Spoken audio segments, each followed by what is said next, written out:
Assalamualaikum warahmatullahi wabarakatuh. Anak-anak Ustazah, apa kabar kalian hari ini?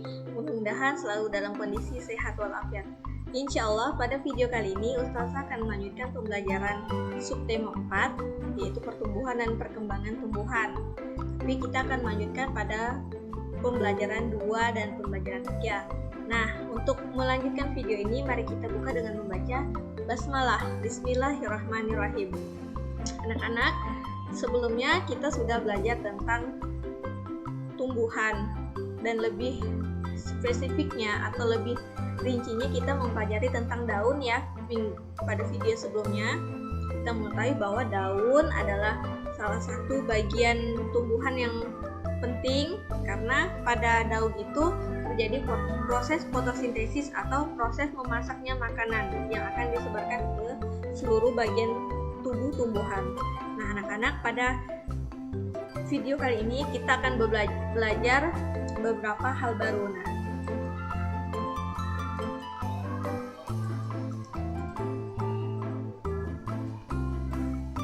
Oke, anak-anak, perhatikan pada tampilan gambar ini kita akan belajar tentang biji. Nah, seperti sebelumnya kita ketahui bahwa tumbuhan memiliki cara berkembang biak yang berbeda-beda.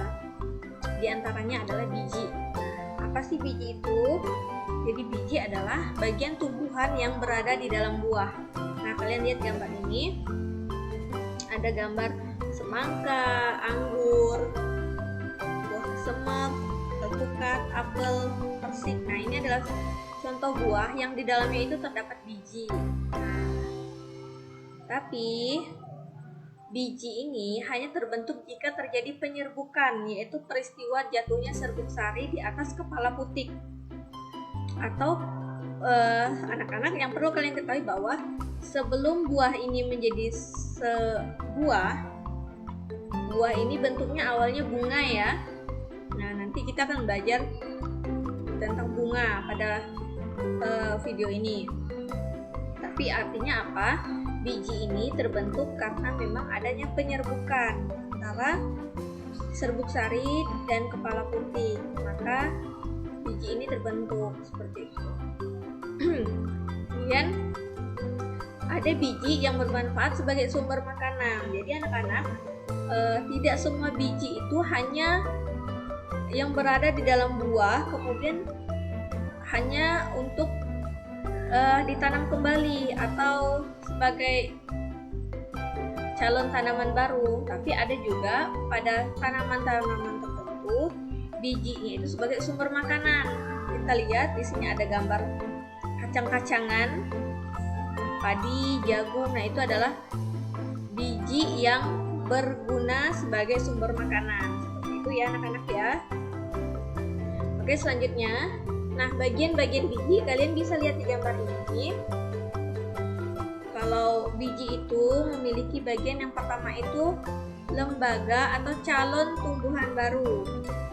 Berada di dalam terdapat bakal akar, batang, dan bakal daun. Jadi ini gambarnya perhatikan. Jadi bakal akar, batang, dan daun itu ada berada di dalam biji. Bentuknya sangat kecil ya anak-anak ya. Kemudian keping biji. Nah, keping biji ini makanan cadangan yang digunakan ketika biji mulai berkecambah. Jadi biji ini juga menyimpan cadangan makanan untuk tumbuhannya sendiri. Nah, kemudian yang kulit biji. Nah, kulit biji ini berfungsi untuk melindungi biji. Nah, ini adalah bagian-bagian biji ya anak-anak ya. Kalian juga bisa lihat di buku kalian. Nah, kemudian pertumbuhan biji. Nah, ini adalah siklus hidup pertumbuhan biji. Biji itu ketika dia diletakkan ke dalam tanah atau media-media yang bisa untuk tumbuh, nah, biji pertama itu akan mengeluarkan akarnya. Kemudian batangnya mulai tumbuh, keluar, kemudian tumbuh daunnya mulai keluar dari tunas tadi, akhirnya tumbuh menjadi sebuah tanaman atau tumbuhan. Dan akarnya juga akan terus tumbuh tapi bergeraknya ke dalam tanah ya anak-anak ya. Kita bisa lihat gambar ini. Oke, mudah-mudahan kalian paham sampai di sini. Kemudian tumbuhan juga berkembang biak dengan cara tunas. Nah, tunas adalah tumbuhan baru yang tumbuh dekat dengan induknya atau tumbuh dari bagian tubuh induknya seperti buku batang atau ketiak daun dan seperti buku batang dan ketiak daun. Nah, ini anak-anak bisa lihat di sini contoh beberapa tanaman yang hidup dengan cara atau berkembang biak dengan cara tunas. Ini cocor bebek. Nah, cocor bebek ini tumbuhnya itu dari daunnya, dari ketiak daunnya. Nah, kalian bisa lihat nih, ada yang kecil-kecil atau mungkin di rumahnya kalian punya tanaman hias cocor bebek. Nah, itu kalian bisa lihat gambarnya akan ada tunas baru yang tumbuh dari daunnya. Kemudian pohon pisang. Nah, pohon pisang ini tunasnya tumbuh di bawah pohon pisang. Artinya dia tumbuh dekat dengan induknya. Ini yang dewasa ini adalah induknya ya. Bambu juga seperti itu, tumbuh dengan cara bertunas. Oke. Nah, anak-anak, menanam pohon adalah sedekah. Jadi, apa yang bisa kita pelajari tentang materi-materi tadi, bahwa ternyata menanam pohon itu adalah salah satu amalan baik yang berpahala sedekah, seperti yang disampaikan oleh Rasulullah SAW dalam sebuah hadis, tak seorang muslim pun yang menanam pohon kecuali sesuatu yang dimakan dari tanaman itu akan menjadi pahala sedekah baginya, dan apa yang dicuri orang lain akan bernilai sedekah. Apa saja yang dimakan oleh binatang buas darinya, maka sesuatu yang dimakan itu akan menjadi sedekah baginya. Ataupun apa yang dimakan oleh burung darinya, maka hal itu akan menjadi sedekah baginya. Tak ada seorang pun yang menguranginya kecuali itu akan menjadi sedekah baginya. Jadi anak-anak, jika kita menanam sebuah pohon atau menanam tanaman obat, tanaman buah, nah, jika tanaman itu dimakan buahnya, misalnya kalian menanam pohon rambutan atau pohon langsat di kebun. Nah, karena pohon itu di kebun, tidak ada yang menjaga, maka ada orang yang mengambil buah itu tanpa memberi izin atau tanpa meminta izin. Memang untuk yang mengambil itu bernilai atau berdosa karena dia mencuri, tidak meminta izin. Tapi bagi kalian yang menanam pohon tadi atau yang memiliki pohon langsat tadi atau pohon rambutan tadi, maka itu akan menjadi pahala untuk kalian. Seperti itu ya. Kemudian misalnya nih petani juga seperti itu. Petani menanam padi, kan, menanam sayur-sayuran, kemudian dijual. Nah, walaupun dia mendapat uang dari hasil panen tanamannya, tetapi itu akan bernilai pahala juga karena dia sudah menanam padi atau menanam tumbuhan. Kemudian bahkan jika tanaman itu mau daunnya atau buahnya itu dimakan oleh hewan buas, atau misalnya nih ada yang menanam bunga di halaman rumah gitu kan, kemudian ada kambing tetangga. Nah, kambing tetangga itu makan daun tanaman yang ada di depan rumah kalian. Nah, itu juga akan bernilai pahala bagi kalian yang menanam tanaman itu. Atau burung-burung, misalnya burung makan buah gitu kan, itu juga akan bernilai sedekah. Jadi anak-anak,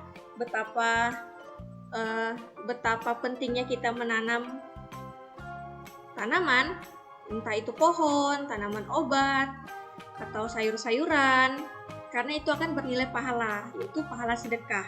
Ya anak-anak ya, jadi tidak ada ruginya kalau kalian itu rajin bertanam. Nah, seperti itu. Mudah-mudahan ini hadis bisa memotivasi kalian agar kalian mau bercocok tanam di rumah ya, atau mungkin orang tuanya di rumah bercocok tanam dan kalian mau membantu, seperti itu ya anak-anak ya. Nah, saya lanjutkan untuk materi bunga. Nah, anak-anak, bunga ini adalah salah satu bagian tumbuhan. Jadi pada video sebelumnya kan Ustazah sudah menjelaskan bahwa tumbuhan memiliki bagian-bagian tubuh. Nah, salah satunya adalah bunga. Nah, anak-anak, bunga itu adalah bagian tumbuhan yang berfungsi sebagai alat perkembangbiakan secara alami. Nah, jadi ini kaitan bunga itu sangat erat kaitannya sama dengan buah dan dengan biji ya anak-anak ya. Nah, kalian bisa lihat bagian-bagian bunga di gambar ini. Ada dari bawah dulu, ini dari tangkai bunga, kemudian dasar bunga, nah bakal biji. Nah, dasar bunga ini jika bunganya sudah layu atau sudah terjadi penyerbukan, ini akan bisa menjadi sebuah atau menjadi buah. Nah, seperti itu. Tapi ini tidak untuk bunga ini ya anak-anak ya. Kemudian kelopak ini dia berwarna hijau karena dia mirip daun. Kemudian mahkota bunga. Nah, mahkota bunga ini warnanya bermacam-macam. Yang kalau yang ini gambarnya warna pink ya. Ada juga warna yang lain, putih, merah, biru dan lain-lain, kuning ya. Nah, kemudian yang paling penting lagi di sini ada tangkai putik. Nah, ini atau kepala putik. Kepala putik ini adalah alat perkembangbiakan untuk jenis kelamin betina. Jadi berbeda dengan hewan atau manusia yang memiliki jenis kelamin terpisah, misalnya hewan jantan, hewan betina. Tapi kalau bunga atau tumbuhan, nah jenis kelamin jantan dan betina itu digabung dalam satu tumbuhan. Seperti ini misalnya bunga, yang betinanya itu adalah kepala putik. Nih putiknya ya. Ini tangkainya, ini kepala putiknya. Kemudian untuk jenis kelamin jantannya itu adalah kepala sari. Nih kepala sarinya ya anak-anak ya. Oke, mudah-mudahan kalian bisa melihat gambar ini dengan jelas. Jadi penyerbukan tadi itu maksudnya seperti ini anak-anak. Jika kalian melihat bunga-bunga yang seperti ini, kalian bisa nanti cari bunga yang memiliki kepala putik dan kepala sari. Nah, di kepala sarinya itu ada serbuk yang kering seperti itu. Nah, jika serbuk itu jatuh ke atas kepala putik, maka serbuk tadi itu akan masuk ke dalam tangkai putik ini, masuk. Nah, dia masuk ke bakal biji. Nah, di situ dia akan berkembang menjadi biji. Bijinya tetap menjadi biji sebenarnya. Nah, tapi di sini dasar bunga atau ini akan berubah menjadi buah ya anak-anaknya. Tetapi sekali lagi Ustazah jelaskan bahwa ini bukan, kalau ini akan menjadi buah apa Ustazah, tidak. Ini tidak akan menjadi buah apa karena ini adalah bunga yang tidak akan berubah menjadi buah ya anak-anaknya. Mudah-mudahan bisa mengerti apa yang Ustazah jelaskan. Oke.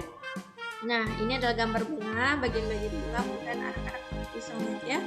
Oke, nah, jadi jika kalian membaca teks yang ada di dalam cerita tentang kebun bunganya nenek, maka bunga itu dikelompokkan menjadi 2. Ini pengelompokan bunga berdasarkan anggota bunganya tadi. Seperti yang kalian tahu bahwa tadi kan anggota bunga itu ada kelopak, mahkota, putik, dan benang sari. Nah, jadi bunga itu ada yang bunga lengkap. Bunga lengkap ini misalnya seperti bunga sepatu, seperti yang gambar Ustazah tadi ya. Nah, ini bunga kembang sepatu ini putiknya yang mana? Putiknya itu yang warna merah ini. Sedangkan yang kuning-kuning itu adalah benang sari. Ya, ini lengkap nih. Ada kelopaknya. Dan bunga bakung ini juga seperti itu. Putiknya ada, benang sarinya ada ya. Jadi bunga lengkap itu memiliki kelopak bunga, mahkota, putik, dan benang sari. Kemudian bunga yang tidak lengkap itu tidak memiliki salah satu dari bagian bunga. Misalnya ini bunga Kamboja. Bunga Kamboja ini kalian coba lihat apa yang tidak dimiliki oleh bunga Kamboja ini. Ya, yang tidak dimiliki bunga Kamboja ini adalah putik dan benang sari. Jadi bunga ini tidak memiliki putik dan benang sari, tapi dia memiliki kelopak bunga ya. Nah, sedangkan ini bunga kelapa ini tidak memiliki kelopak bunga.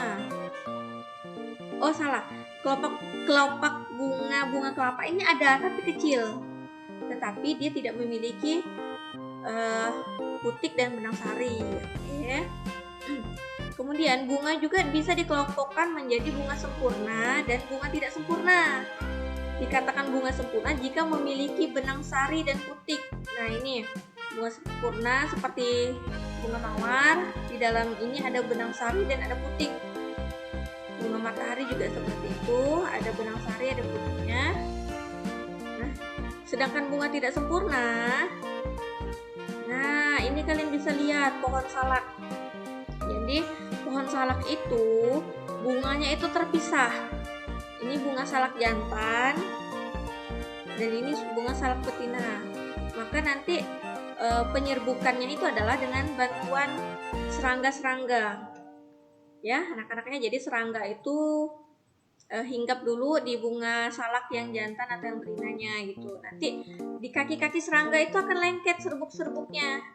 Nah, itu ketika serangga tadi itu hinggap ke bunga salak betina, maka terjadilah penyerbukan ya. Itu Masya Allah ya anak-anak ya, ternyata mengapa Allah ciptakan serangga, kupu-kupu atau semut, itu karena memang dia bisa membantu penyerbukan pada tumbuhan-tumbuhan tertentu. Nah, itu keren kan ciptaan Allah kan? Oke. Selanjutnya Ustazah akan menjelaskan ada ternyata bunga-bunga yang bentuknya unik karena ukurannya sangat besar ya. Jadi kalian bisa buka di buku halaman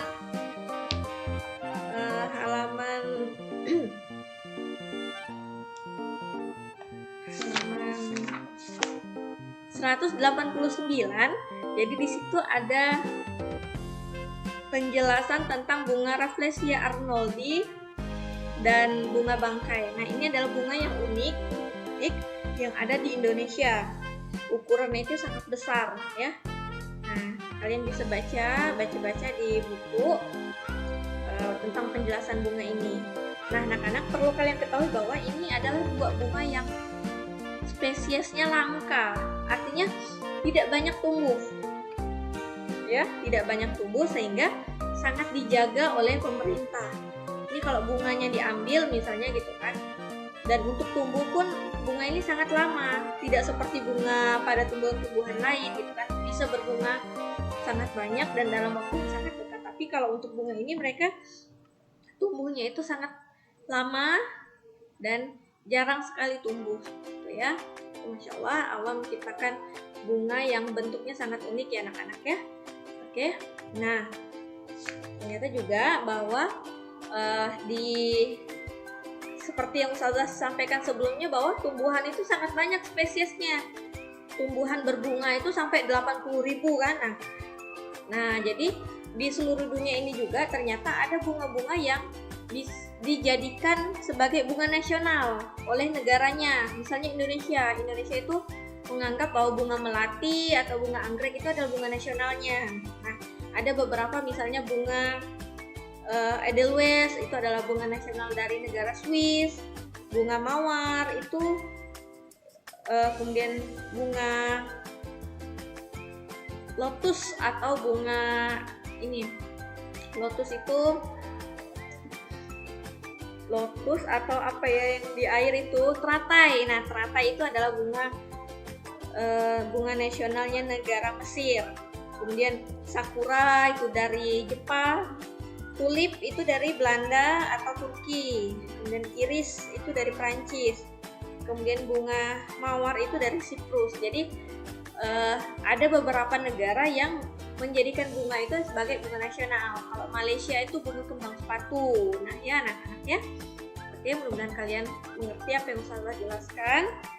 Nah jadi maka dari itu mari kita merawat tanaman, karena Rasulullah bersabda bahwa berilah rasa kasih sayangmu kepada setiap manusia yang ada di bumi, maka Allah akan memberikan kasih sayangnya kepadamu.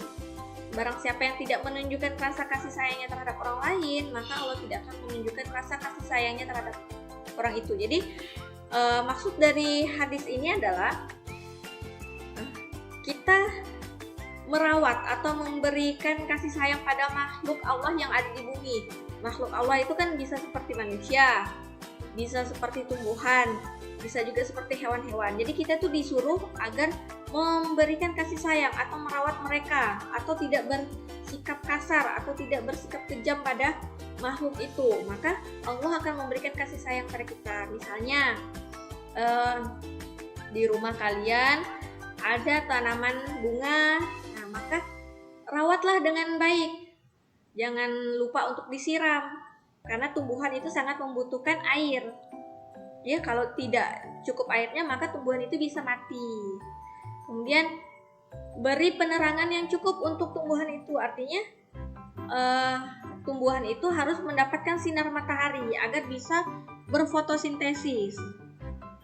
Kemudian juga kita juga bisa merawat tumbuhan itu dengan cara memberi pupuk, kemudian membuang rumput-rumput yang sekiranya itu tuh mengganggu tanaman itu, ya anak-anak ya. Oke, sama juga ya dengan hewan, misalnya kalian juga harus saling memelihara dengan baik, memberi makan, membersihkan kandangnya dan lain-lainnya anak-anak ya. Oke, alhamdulillah video kali ini sudah selesai. Mudah-mudahan anak-anak Ustazah memahami apa yang Ustazah jelaskan. Kalian jika memang penjelasan Ustazah masih kurang, kalian boleh membaca di buku dan rajin-rajinlah membaca buku ini ya. Jangan sampai ilmu yang ada di buku ini tidak kalian dapatkan. Dan Ustazah ucapkan jazakumullah khairan kasir atas perhatian kalian. Sampai jumpa lagi di video selanjutnya. Assalamualaikum warahmatullahi wabarakatuh.